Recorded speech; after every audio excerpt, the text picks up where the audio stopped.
sezóne hrával iba v úvodzovkách, iba v druhej najvyššej súťaži Allsvenskan. Tá však má svoju kvalitu. Kvalitu však určite nájdeme aj na našej strane.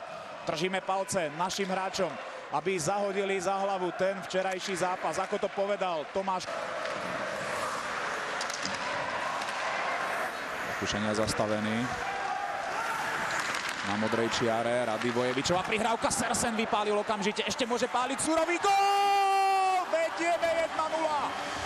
9 minút trvalo našim. Prudká strela, ale musí byť neočakávaná, musí byť prekvapujúca. Za to bola okamžite z otočky. Toplera tomu nevyšlo. Ten uspel aj proti Máriovi Bližňákovi. A ďalšia šanca rakúskeho týmu v zápätí od modrej vyrovnáva Gerhard Unterlugaver. Veľké množstvo našich príležitostí.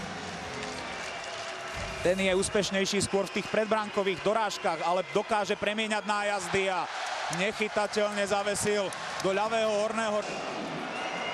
Miro Šatan proti Starkbaumovi.